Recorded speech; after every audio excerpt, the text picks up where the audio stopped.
Hey everybody. So this week's question is a tough one. What do we do with some of the really harmful things said by Martin Luther? For those of us within the Lutheran branch of Christianity, we lift up Martin Luther as the one of the first folks to really articulate our faith. Who helped lead the Reformation and changed most of the Western world for sure, if not the entire world, because of the ripples of that movement. And Martin Luther also said some really bad things. He talked about the peasants who were fighting in the peasant war, their rebellion, where they were trying to fight off some awful oppression that was happening to them.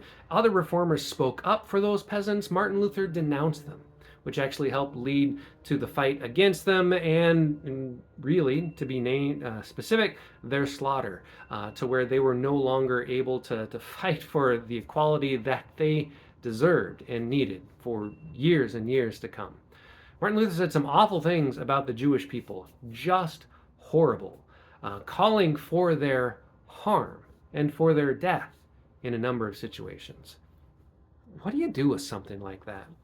Well, I think it's somewhat easy and simplistic to say that we try and focus on the good things that Martin Luther did while not dismissing the reality of who he was, the mistakes that he made, the statements that he said that were harmful and just plain wrong.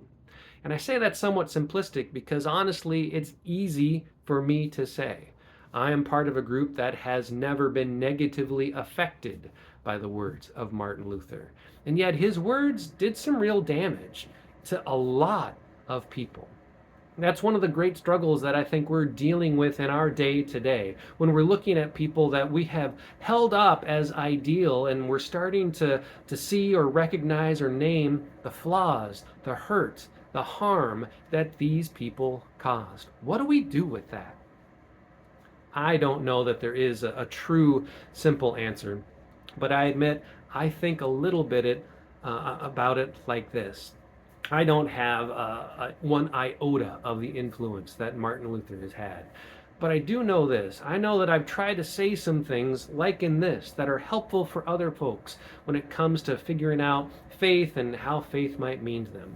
And I also know that I've said some harmful things, some dumb things that have probably hurt far more people than I could ever possibly imagine.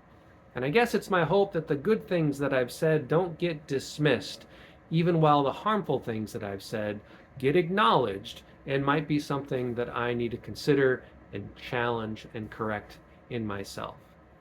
If I hope that's how people might see me, that for me at least is how I'm going to see Martin Luther and many of the other folks who have made similar harmful statements. It means that we live in this continual gray area. It would be so much easier just to be able to lift up only those people that have only said and done good things in their life. But the problem is that's a pretty small list. In fact, I think it's only going to be one person, and that's the person Martin Luther was pointing to as well. Martin Luther isn't my savior. I don't need him to be perfect. What I do like about him is that he helped me see Jesus in a different way that helps inform how I try and help other people see Jesus in a different way. And that is always where my focus is supposed to be. So, what do we do with a flawed person? Well, we recognize them for who they are. And at least for me, we try and then focus on the person that all of us flawed folks are pointing to. Thanks for watching. We'll see you here next week.